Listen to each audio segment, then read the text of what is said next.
We're all now, everybody's righteous. What a terrible Hitler this is. We were mute when he was doing that. He was our SOB. Absolutely. And now we're sending our sons and daughters to war to fix that mistake. It doesn't seem fair to me. Despite being the highest-rated program on MSNBC, Donahue's show was abruptly canceled by the network just 3 weeks before the start of the war. Phil Donahue was an anti-war voice on MSNBC, one of the cable news channels. And a memo that was leaked as the Donahue show was canceled is very explicit. It said, we don't want this to be a face of NBC as the United States goes into war. This guy puts anti-war voices on our network. The American people need to know there is no just cause for this war. But there's no evidence that there is even a weapon that exists in that country yet. Journalists, too many of them, and some quite explicitly, have said that they see their mission as helping the war effort. And if you define your mission that way, you'll end up suppressing news that might be important, accurate, but maybe isn't helpful to the war effort. We don't want to have that kind of public persona when then we'd be vulnerable to charges that were unpatriotic. It'll make it more difficult to keep pace with the flag wavers at Fox or CNN or whatever. And more broadly, news media are very worried, not only government pressure, but advertiser pressure, criticism from readers, listeners, and viewers. Gee, our soldiers are in the field. You've got to support them. Don't raise these tough questions. It seems to me that the right thing to do for patriots when American lives are at risk and Americans are dying is to unite behind the troops until victory is won. Now, on this show, Buchanan and Press, we've had a good debate for 8 months on this conflict. But now it seems when the war comes, the debate ends. I think unity, Bill, is essential at this time, or at least when the guns begin to fire. It's a very effective tactic, at least in the short run, to a large extent, to say, look, you've got to support the troops. You're killing the troops! And that's an effort to conflate supporting the troops with supporting the president's policies. Once the war against Saddam begins, we expect every American to support our military, and if they can't do that, to shut up. In addition to Phil Donahue, many other journalists have been silenced for crossing the mythical line known as objectivity. Today, NBC News fired journalist Peter Arnett this morning for participating in an interview on Iraqi state-controlled television. Arnett criticized American war planning and said his reports about civilian casualties in the Iraqi resistance were encouraging to anti-war protesters in America. If you're pro-war, you're objective, but if you're anti-war, you're biased. And often a news anchor will get no flack at all for making statements that are supportive of a war and wouldn't dream of making a statement that's against a war. I must say I was trying to think of something that would be appropriate to say on an occasion like this, and as is often the case, the best you can come up with is something that Shakespeare wrote for Henry V, wreak havoc and unleash the dogs of war. And that is a tip-off to just how skewed the media terrain is.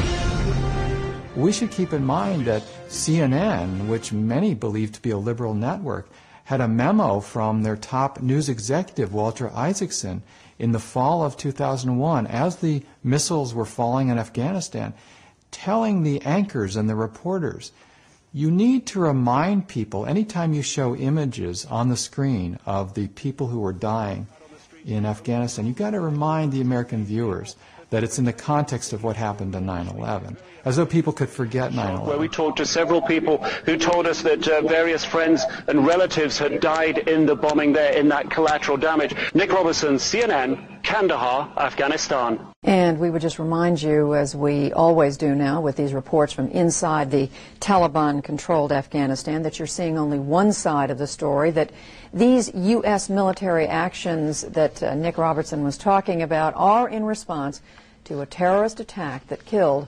5,000 and more innocent people inside the United States. Kandahar, and we juxtapose what we're hearing from the Taliban with a live picture of the cleanup that continues in Lower Manhattan. Ground Zero, again, a 24-hour operation that has not ebbed.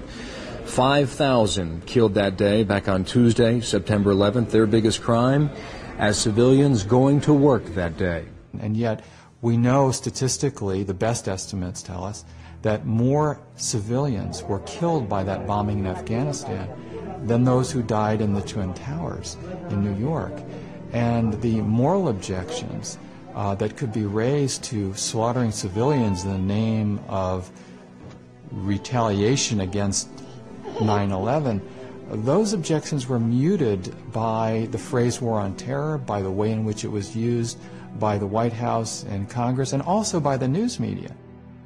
Free flows of information have been further blocked by a more general atmosphere of contempt for anti-war voices. Among them are a group called Code Pink, which is headed by Medea Benjamin, who's a terrorist sympathizer, dictator-worshipping propagandist. The far-left element in America is a destructive force that must be confronted. Some Americans, sadly, not interested in victory, and yet they want us to believe that their behavior is patriotic. Well, it's not. What? To call the president stupid, he doesn't know much about anything, that's just great. Go with Danny Glover and Susan Sarandon. You fit in perfect. To in any way be defending a torturer, a killer, a dictator who used chemical weapons against his own people is pretty remarkable. But it's a very long tradition in the Democratic Party. Pay no heed to the peaceniks and the left-wing rock stars.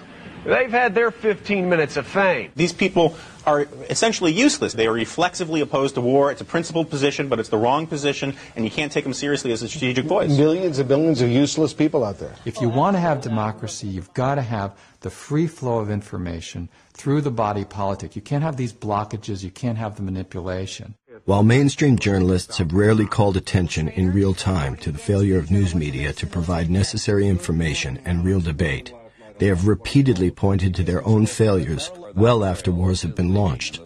During the course of this war, there was a lot of snap, too, in press coverage. We're at war, the world's changed, we have to root for the country to some extent. And yet it seems something missing from this debate was a critical analysis of where it was taking us. Those of us in journalism never even looked at the issue of occupation. Because it just didn't occur to it. We weren't smart enough. You'd had to go on against the grain. Right, you'd also come off as kind of a pointy head trying to figure out some obscure issue here. Yeah, it's good guys and bad guys. Negativism. News media down the road will point out that there were lies about the Gulf of Tonkin or about weapons of mass destruction in Iraq. I'm sorry to say, but certainly television and perhaps to an extent my station was intimidated by the administration and its foot soldiers at Fox News. We should have been more skeptical. But that doesn't bring back any of the people who've died, who were killed in their own country or sent over by the President of the United States to kill in that country. So after the fact, it's all well and good to say, well, the system worked or the truth comes out. But when it comes to life and death, the truth comes out too late. My fellow citizens, at this hour, American and coalition forces are in the early stages of military operations to disarm Iraq, to free its people, and to defend the world from grave danger.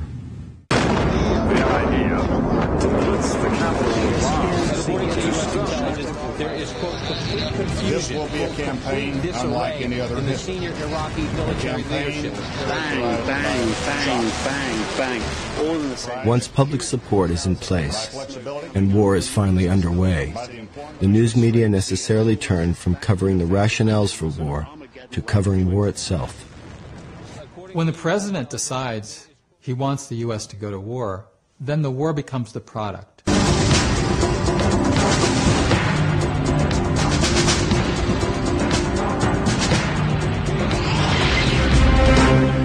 Particularly in the early stages, news coverage of war is much more like PR about war.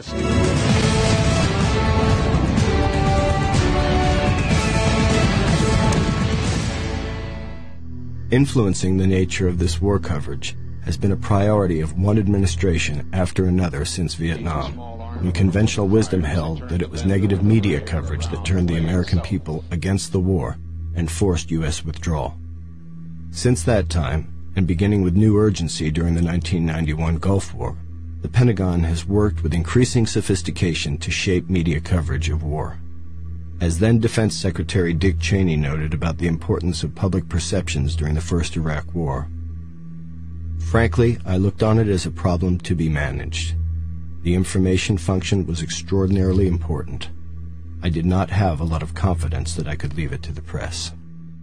So for the invasion of Grenada and invasion of Panama in 83 and 89, Then the Gulf War in early 1991, it was like a produced TV show, and the main producers were at the Pentagon. They decided, in the case of the Gulf War, exactly what footage would be made available to the TV stations. They did nonstop briefings utilizing the increasing importance of cable television. They named it Operation Desert Storm. Breaking news of what's now officially called Operation Desert Storm. Good evening. Operation Desert Storm rages on. All that sort of stuff was very calculated, so you could look at that as an era of media war manipulation from the standpoint of the U.S. government. Then you had a different era. You had the invasion of Iraq in 2003. Scores of American reporters have now joined U.S. military units in Kuwait as part of the Pentagon's effort to make any war with Iraq what the Pentagon calls a media-friendly campaign. Another part of that effort is on display at the U.S. Military Command Center in Qatar. A Hollywood set designer was brought in to create a $200,000 backdrop for official war briefings. And tied in with that is the worship of Pentagon technology. I've fallen almost in love with the F-18 Super Hornet because it's quite a versatile plane. I got to tell you, my favorite aircraft, the A-10 Warthog. I love the Warthogs. This morning around 4 a.m. local time, the first three took off, and when you're 300 feet away from them when they do it, you hear it in your shoes and feel it in your gut. The Pentagon's influence on war coverage has also been evident in the news media's tendency to focus on the technical sophistication of the latest weaponry. Should they have used more? Should they, use a Moab, the mother of all bombs, and a few daisy cutters, and, let's not just stop at a couple of cruise missiles. Newest, biggest, baddest U.S. bomb. We'll pound them with 2,000-pound bombs and then go in. 2,000-pound bombs in urban areas? Oh, sure. The plane I'm holding in my hand here, the F-117 stealth fighter, was used in these attacks significantly. How do you steer this thing? You have a stick, is that right? Sure. We have both of us have matching center stick with left throttles. You can do every war. We have U.S. news media that have praised the latest in the state-of-the-art killing technology, from the present moment to the war in Vietnam. B-57s. The British call them Canberra jets. We're using them very effectively here in this war in Vietnam to dive bomb the Viet Cong in these jungles beyond Da Nang here. Colonel, what's our mission we're about to embark on? Well, our mission today, sir, is to report down to the site of the ambush 70 miles south of here and attempt to kill the VC. The colonel has just advised me that is our target area right over there.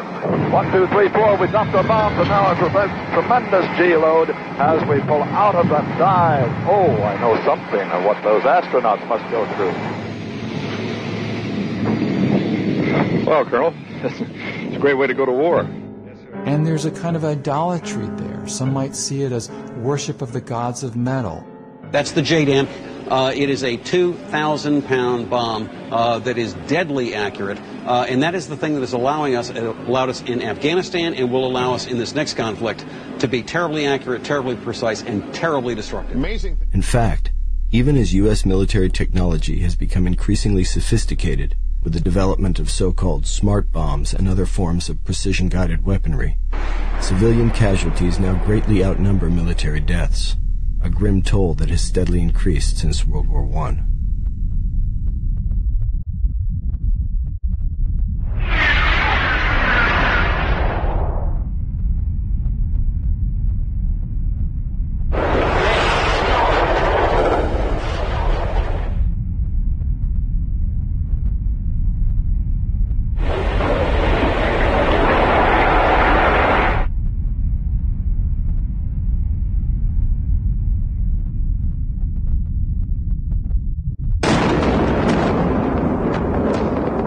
This is the beginning of the shock and awe campaign. According to one official, this is going to be the entire 9 yards. It was a breathtaking display of firepower